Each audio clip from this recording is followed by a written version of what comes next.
Success is not an accident. Success is a choice. Stephen Curry said that, and I'm saying this. Welcome to High and Low.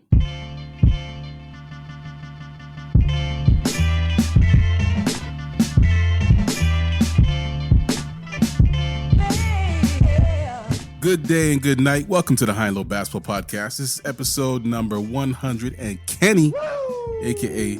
episode number 107. 7 is the number that was worn by New York City legendary point guard and former New Jersey Net Kenny Anderson. I don't know, if you've never heard of Kenny Anderson, I feel sorry for you. Do yourself a favor and watch some highlights. That'll be a treat for you. That man had the ball on the string. He's a magician with the rock or the pill. Anyway, the New Jersey Nets, they boasted a lineup that featured Derek Coleman, Drazen Petrovic, and Kenny Anderson.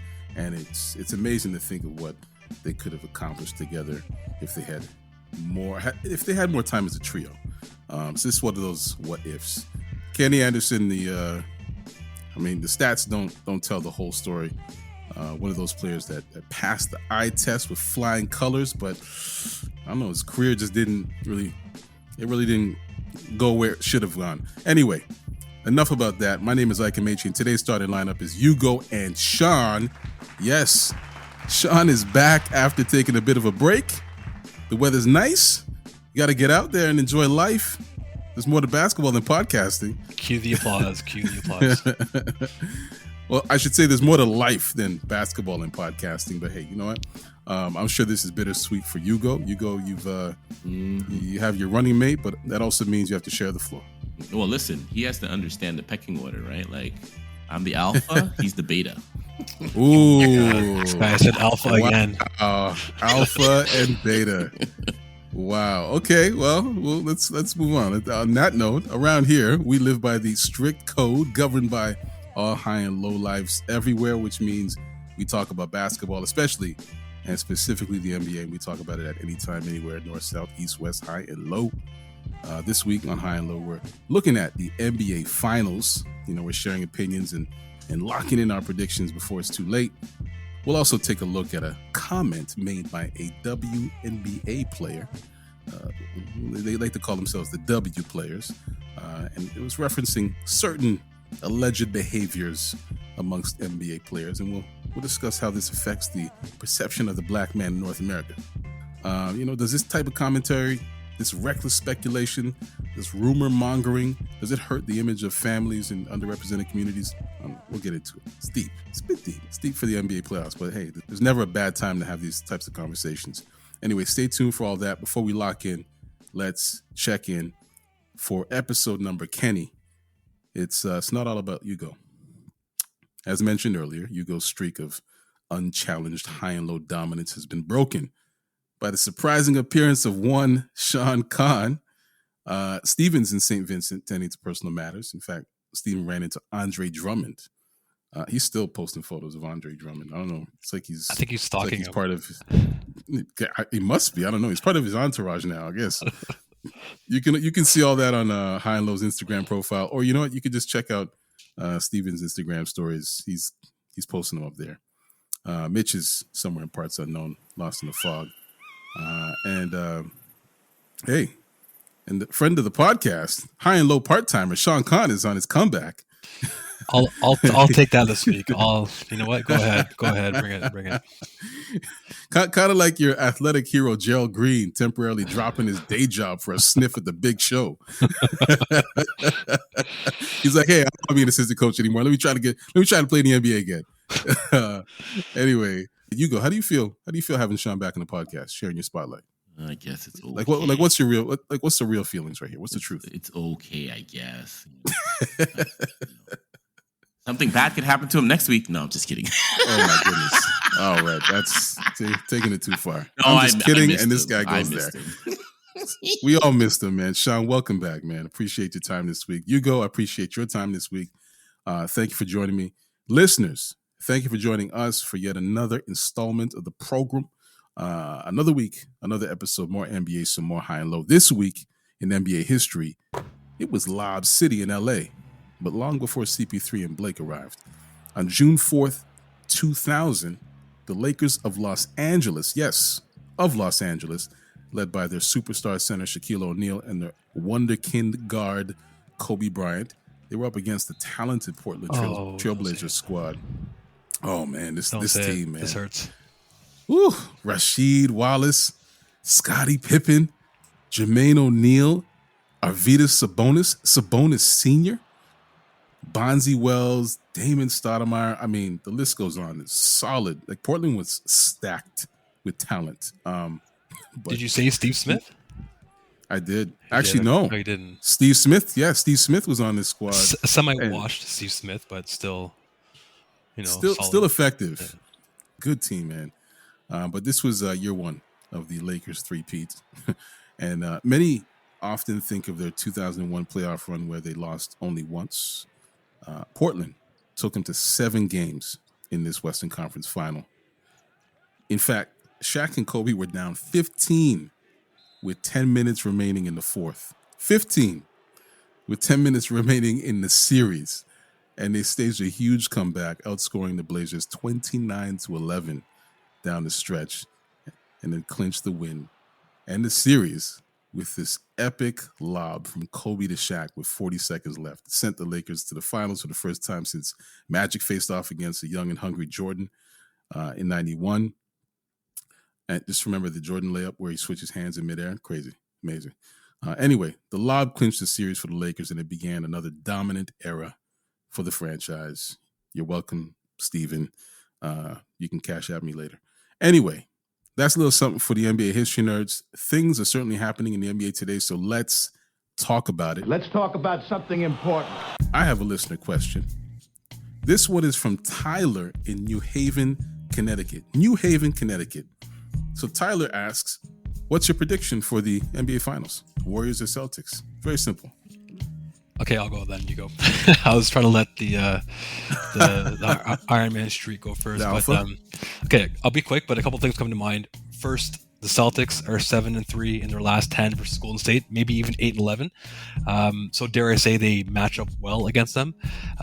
That said, the Celtics have played 2 Game 7s, and the series against Miami was one of the most physical series we've seen in a long time in the NBA. Both the Heat and Celtics limped to the finish line. Almost all of the Celtics' significant players dealt with some kind of injury or bumps and bruises. So I think the latter outweighs the former, so I'm taking the Warriors in 6. I think the Warriors' secondary players like Poole and Wiggins are playing better than the Celtics' secondary players, and I think that will be the difference. Nice. Wow. Ugo, what do you think? Oh, you know what? It works better when I learn how to use the mic properly. Good. Anyway, sorry. Very well answered there, Sean. Let me expand on that a little bit more. The winner of Game 1 in the NBA Finals typically wins the series 70.7% of the time. The winner of Game 1 at home wins 77.6% of the time. I'm going to throw out a really cool stat. How many home games have the Warriors lost all playoffs? None. 0. None. So I predict the Warriors to win in a gentleman's sweep. Oh, my goodness. Who has home court? Wow. Is it the Warriors? Warriors. Okay. Warriors. I have them in 6 games as well. The Warriors in 6. I think it'll be much closer than expected. You know, Boston's had the best defense in the league, best team in the league since January. So it's not a fluke. And I don't know, they've been prone to mental lapses, turnovers, unforced errors. We saw it in the Heat series. And the Warriors are a team that feasts on turnovers. They just make you pay for mistakes. And I just think that Game 1, that's going to be the opportunity. And, well, you go drop the stats and we know what happens if you win Game 1. Can I say one thing about game 1? Sorry. A lot of times teams that have played a really tight, long series that go against a team that have played a short series, the team that's played the long series has sort of a competitive advantage in Game 1. I think their engines are a little bit fired up and they're kind of ready to go in that competitive spirit, whereas the other team might have a bit of a hangover. I think the biggest example of that for me was the 2001 Sixers taking Game 1 off the Lakers and then getting like demolished in the next 4 games. So if Celtics were gonna steal one in Golden State, I think Game 1 is their best opportunity. So that's what happened to those guys. Interesting. We'll see. We'll see where this goes. Tyler in New Haven, Connecticut. I don't know who you have. I'm gonna guess just because of location. It might be Boston, but who knows? We'll see. Thank you for your question, Tyler. I do have a follow-up question. This is a producer's question. So which of these teams, okay, Boston and Golden State, is more likely to return to the finals next year? This one's easy for me. It's definitely the Warriors. We just talked about how much of a battle the Celtics had to go through to get to the finals, 2 Game 7s. There's way more depth in the East in the top 5-6 teams. I wouldn't be surprised if Boston bows out in the first round next year. They're going to be feeling the effects of this finals run for all of next season. We all saw what happened to Miami after being finalists in the bubble. I think they went out in the first round the year after, maybe even got swept. So the West is kind of weak. Hell, the Dallas Mavericks made the conference finals and their roster is not good. Credit to Luka and J. Kidd for that team overachieving all year, but the Warriors have a much easier path to the finals next year, all things remaining the same. Did you call him J. Kidd? I did. That's wow. That's what I call him. Wow, so it's got a pet name for Jason Kidd. Mitch not going like that. Tell you that. So cute. Can we edit that out, please? Oh gosh. All right, go ahead. You go. Yeah, I'm gonna go with the Warriors. They're used to this. Been there, done that. I mean, their salary cap is a mess. They're gonna be paying like $50 million in luxury tax. But listen, it's business. It's par for the course for them. The Celtics, yeah, I have to agree with Sean. Like, man, that the East Coast is a murderer's row. So you got Philly, who's a joke, but maybe they're better next year. You got Giannis and the Bucks still lurking. Maybe the Nets get their act together. It's just too much for. I mean, and even the Miami Heat. It's just too much for the Celtics to go through. I still think they need another good piece, either a really good third piece or third scorer to that squad. I know Marcus Smart can do it, but he's not the guy that you want putting up shots and stuff like that. So let's see. But yeah, I think this is maybe the start of a new Warriors dynasty. I am shocked. I'm surprised. You don't think that we could see a repeat of this next year? Nope. Really? Nope. I mean, I think the one thing that I have to say for this one, like, the Celtics, they've been knocking on the door of the finals for several seasons. They made it to the conference finals in 2017. They made it in 2018. They lost to the Heat in 2020, and now they're finally here. It's like they've been progressing towards this, and it sounds kind of familiar. It looks familiar. I mean, the Dubs kind of went through this themselves, and their team was built in a very similar fashion. Like Boston and Golden State are 2 teams that organically grew their nucleus of players. I just think they were built to win. What we're seeing now is what the expectation is. Like, I think we'll continue to see this team fight for dominance in the East for years to come. You have to take their age into consideration as well.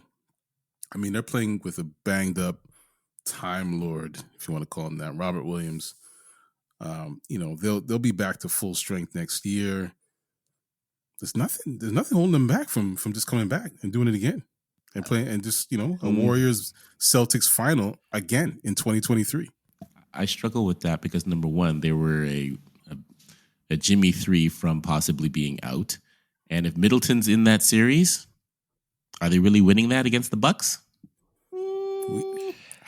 I think that's their competition. I think Milwaukee is. You mentioned teams, and I almost choked on my drink.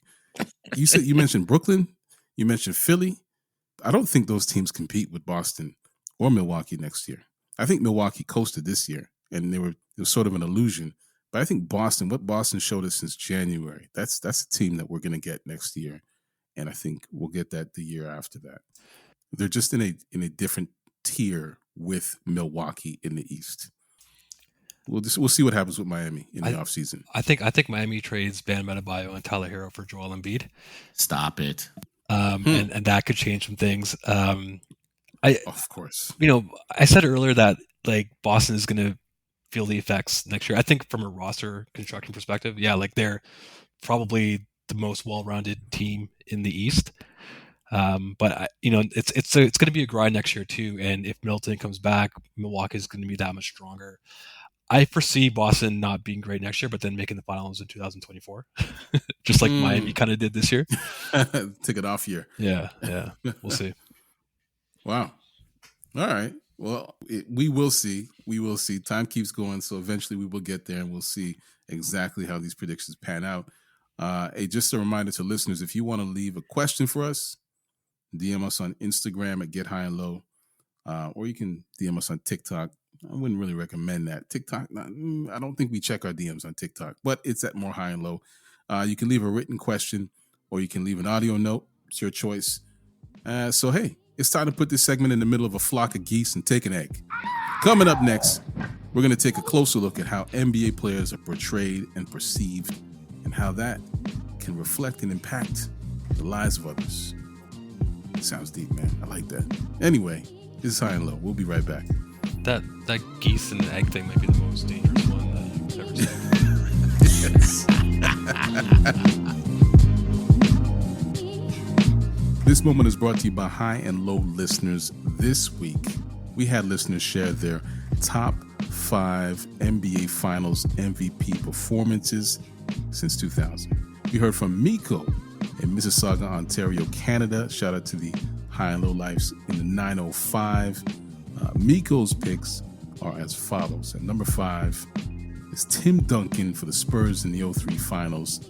Number 4 is LeBron James for the Cavs in the 2016 Finals. Number 3 and number 2 both go to Shaquille O'Neal for the Lakers of Los Angeles in 2000 and 2001 NBA Finals. And number 1 is Giannis Antetokounmpo for the Milwaukee Bucks in the 2021 NBA Finals. I can describe this list with one word: accurate. Great list, Miko. Thank you and appreciate you. Listeners, let us know who your top 5 are on Twitter, TikTok, and Instagram this week. Thanks again. Now let's get back to High and Low. Welcome back to High and Low. I'm Ike Amaechi, and I'm here with the Iron Man of High and Low. I'm going to continue calling you that. The Iron Man of High and Low, Mr. Tony Stark. Is it Tony Stark or Tony Starks? Stark. Yeah, that's what I thought. Mr. Tony Stark, Ugo. And Sean Khan, a.k.a. Half Man, Half a Podcast. Yo, we're back. It's a 3-man weave, and this feels right. It feels good, man. Welcome back, Sean. So the NBA Finals are here, guys. It's exciting. We're watching the games. We're enjoying the icing, the cherry on top of the season as the Warriors and the Celtics fight for the title, the crown. It's an exciting time of year for a basketball fan. All we want to do is watch and talk about the finals. But I do want to levitate above the action for just a moment. Because last week, in the midst of fans celebrating some great NBA playoff games, the WNBA player Sydney Colson tweeted out, and I quote, "You just hate that these guys are going to cheat on their spouses on the road tonight. W players would never." End quote. What did you say? I don't know Sydney Colson all that well. I'm sure she's a very nice person, a great human being, a moderately talented WNBA vet. She averages 2 points per game this season, just FYI.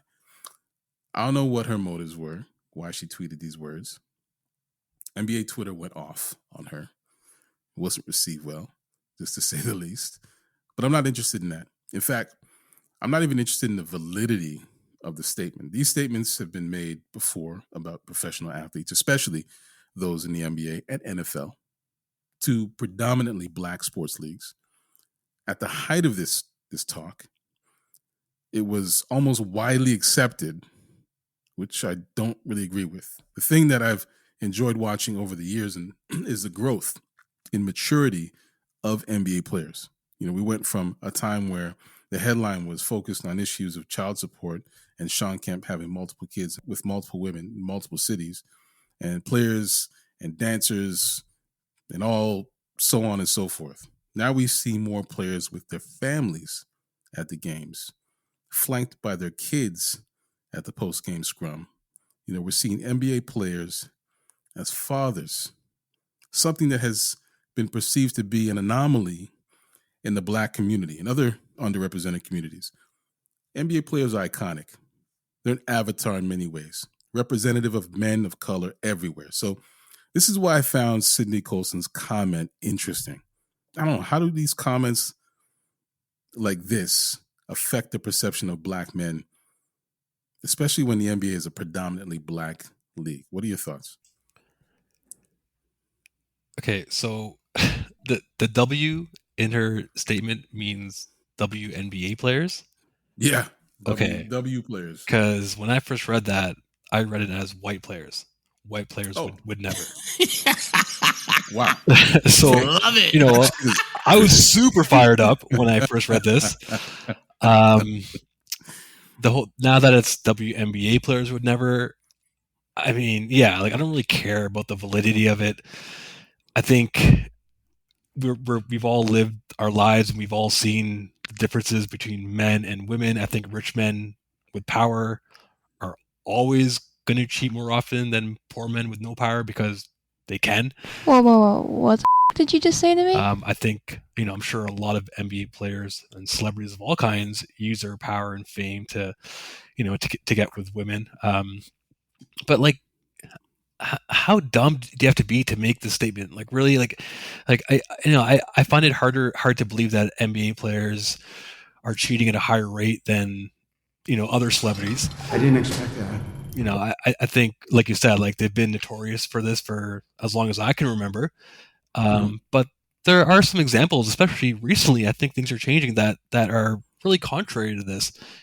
Two like leaders of the league, LeBron and Giannis, are two great examples of guys that seem like, at least on the surface, like devoted husbands and fathers.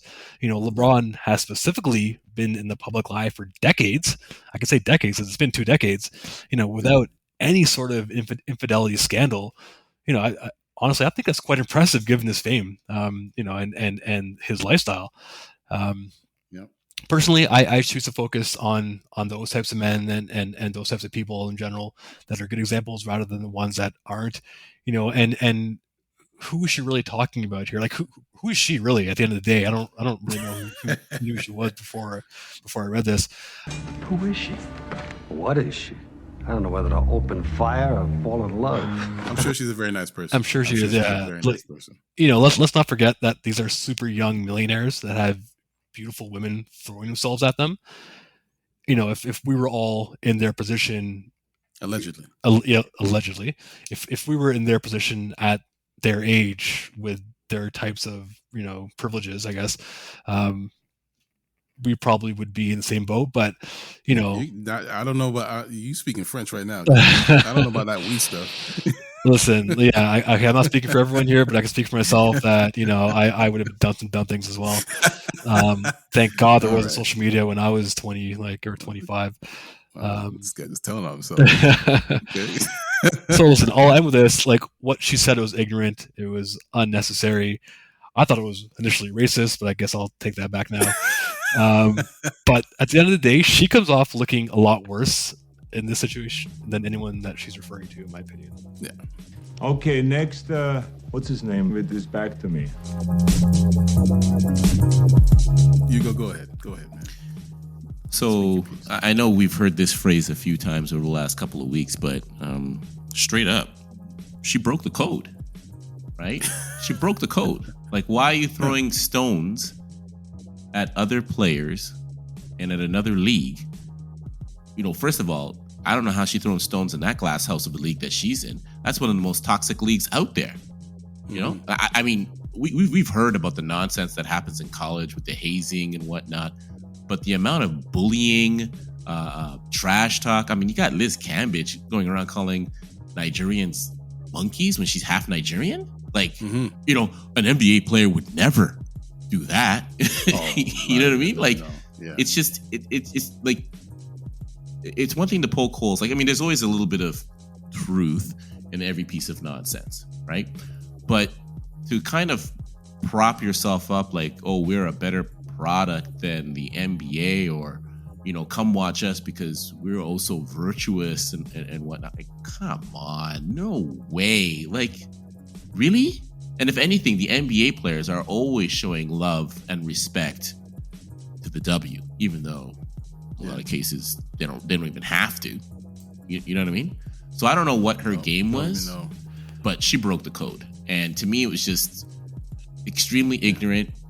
She fed into the narrative of, these black guys, they got all this money and they're not good people and they're always cheating on their wives and this and that. Well, first of all, how do you even know they're cheating?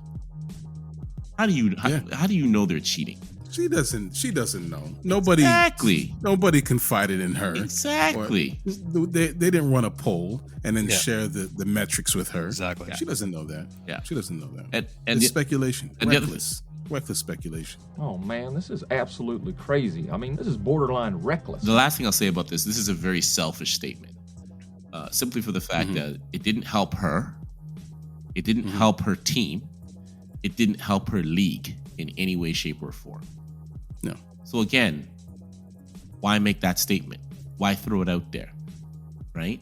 If you think people are going to look at that statement and be like, oh, you know what, Sydney, you got a point. WNBA players are so much more wholesome and virtuous than NBA players. I'll watch your crappy product instead. It's not going to happen. Goodness. Hasn't there been NBA players like paying, I don't want to say salaries, but like paying for things for WNBA players, like Chris Paul, I think, did some things. Like, do you think that's going to help that at all? No. Like, you're taking this big step backwards here. Yeah. Yeah, and I think she's one player with one opinion. And like I said, NBA Twitter ripped her to shreds. And I don't think there's an assumption that she's speaking on behalf of the entire league. But I still think that it's a dangerous statement to make. I think the actions, I'm very focused on the actions. Because whether you're a WNBA player, whether you're an NBA player, you have a responsibility because you have a certain level of status. And to make statements like that in the public eye, black athletes, specifically star athletes, iconic stars, they've often transcended color, unbeknownst to them. They're embraced by a broader audience because that audience has chosen to see them as a star athlete, a celebrity, rather than who they actually are. And in this case, NBA players are predominantly young black men. Michael Jordan was a symbol more than he was a man. I'm going to bring up O.J. Simpson, the infamous O.J. Simpson. Once upon a time, he was an NFL star, a phenomenon. And I don't know, much of his identity has been tied to this famous quote. You guys know it. I'm not black, I'm OJ, right? Which can pretty much sum up the black celebrity experience, the NBA superstars experience. And the thing is, the young men of the NBA have not only worn their identity with pride, they've cast a positive light on the concept of being a black father, a black husband. Steph Curry has never shied away from showing that part of his life. You guys mentioned this before. His family, that's the most important part of his life. Chris Paul and his son, Giannis and his family, Draymond Green and son, LeBron and family, Russ, Jason Tatum, the list goes on. The perception has been so negative for so long, for many reasons, and these players are placed on pedestals for their skills, their talent, and with the opportunity to be an example, an avatar, so to speak. They're doing it. Like they've kind of changed the narrative almost overnight. Sure, they make millions more than the average person, but being a good father, being a good husband, being a good person, it has nothing to do with money. Back to Sydney Colson's comment, I think it casts aspersions, to use a word from the Stephen A. Smith lexicon, in a way that it's not productive. It's perilous at a time where you need to lift one another, even when they're stumbling. Sydney Colson needs to recognize that. And anyone who would just make public comments like that, I would think that they just want to take a step back, think about it, think about the ramifications, think about how you can find solutions. Like, what better way is there to address whatever situation there is? If there is this thing happening across the league, okay. So how is there a better way than sending out a tweet? But anyway, that's just what I think. Yeah, at the end of the day, I just wonder, like, I mean, there's going to be people who are going to care about that, but it happens across all leagues, right? Yeah. Even Not the just WNBA. leagues. It happens across just in life. all. Yeah, it's just in life. But Yeah. there's so many things that she could have said and used that platform and that space to talk about. And the fact that she chose this, I just shake my head. I say to my kids when they do dumb stuff, I always say to them, what positive could you have done during this time, right? Instead of doing the dumb stuff that you did before, right? Yeah. And they always come, oh, Daddy, I should have read a book, or I could have wrote somebody a nice note. And I go, yeah, that's good. So why are you doing this dumb stuff? And that's how I would treat her. I'm like, why are you doing this dumb stuff? It's not helping anybody in any way, shape, or form. So Sydney Colson should have just read a book instead. Exactly. Listen, like I talked about how, players are, especially the young players, are like young and dumb and they're going to make bad decisions. She's the same way. She tweeted this nonsense and made a bad decision. She's probably young herself. So, like she's still learning how to be a celebrity too, I guess. But I mean, she's a grown woman, 32 years old. Okay, fair enough. Grown. Yeah. See, I don't know anything about her. But she plays for Ugo's favorite WNBA the Aces. Team. Yes, nice. Sir. Yes, the only team I know. The Las Vegas Aces, which would have been a great name for an NBA team, according to Great name. Speaking of Las Vegas, isn't the NBA getting a franchise to Las Vegas in 2 years? Are they? Is this set I think stone? that's unofficially official, if I'm not mistaken. Ooh, I like Seattle unofficially and official. Seattle and Vegas, I think, are getting a team in 2 years. Oh, see, Seattle. I'm so happy that Seattle's getting an NBA team again. That's going to be nice. I think Vegas is easy. It's an easy decision. Yeah, every league is expanding into Vegas now. Yeah, NFL, NHL, NBA now. But yeah, she plays for the Las Vegas Aces. Did I mention? I mentioned that she averages 2 points a game, right? I thought you said 20. Waived. Okay, 2. Yeah, 2 points a game. Should be waived. Is it Las Vegas that has started 9-1 with Becky Hammond, or she's at a different team? Yeah, they're not. Yeah. They have one loss. They have one loss thus far. Yeah, good for her. Not that this is a WNBA podcast, but I think the Phoenix Mercury have been melting down, man. Just on my feed, I'm just seeing all these clips of infighting, Diana Taurasi getting ejected from games. Yeah. I might have to watch some Phoenix Mercury games. Just for the drama. Just for the drama. That's it, man. Just for the drama. Yeah. Why the fuck I can't shoot 3-point shots? This brings us to the end of yet another episode of the High and Low Basketball Experience. Thank you, Ugo. Thank you, Sean. If you haven't done so, subscribe to High and Low anywhere you find podcasts. I just say, hey, take some time to leave a review. Give it however many stars you want to give it. But that always makes it a little easier for others to find the podcast. We just want to expand the High and Low community. And hey, go to our High and Low YouTube channel for content, maybe bonus content. We'll see. Click on that bell and subscribe. We're on Instagram at Get High and Low, Twitter and TikTok at More High and Low. So where can listeners find you, Sean? So this week, you're going to find me diligently preparing for the podcast next week, because I am never missing another week from all the flack I've gotten this week. I mean, even if I have to sacrifice my family, my job, I will be on the podcast every single week. So that's what I'll be doing. Oh, that's incredible. Music to my ears, man. Sacrifice your family. Hey, Ugo, where can they find you?